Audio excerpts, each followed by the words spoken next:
I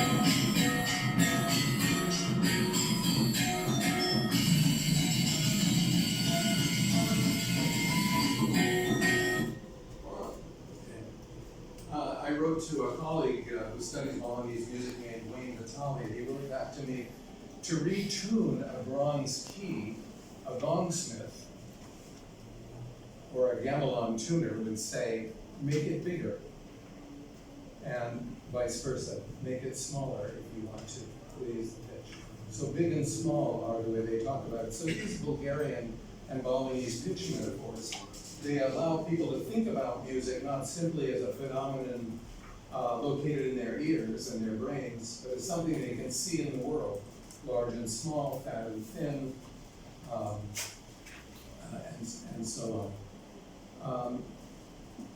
These two experiences and the Balinese example led me to realize that the terms high and low to describe pitch were unmoored from the physics of sound.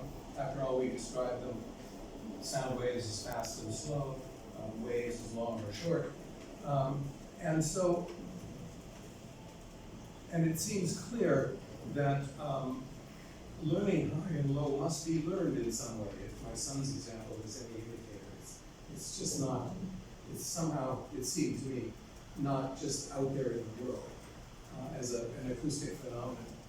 So, because of my belief in the power of metaphor to help us understand music, I assume that we learn to describe pitches as high and low by making connections to domains of culture other than the physics of sound. And when words work in this way, when they make connections to other domains of culture, we call them metaphors.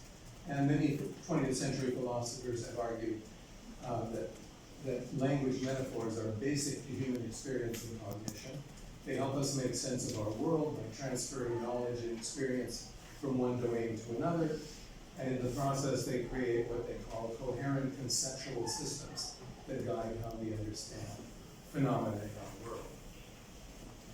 Now, if we return to what I take as the source of high and low, I would say it must have something to do with European classical music, European notation, and perhaps the derivative traditions of jazz and popular music where the musicians learn notation. So notation is this two-dimensional grid. Pitch is located on the x-axis, is higher and lower, and time on the y-axis. And if you can link that to sound, it makes for some kind of coherent way of understanding music in terms of high and low.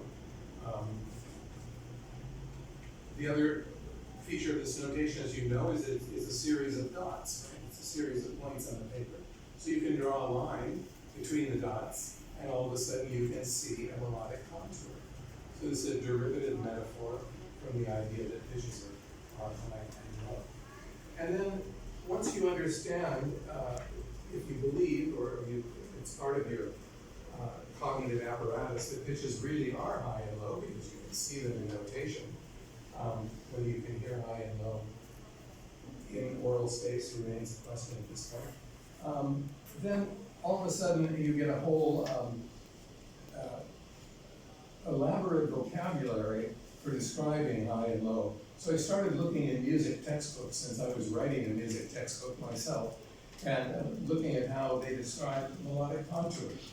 And in one of these books for non-music, untrained, non-music students, the author wrote, a melody goes up and down with one pitch higher or lower than another. And now, with my son's experience, I'm thinking, does a melody really go up and down? I can see it going up and down. Does it really go up and down?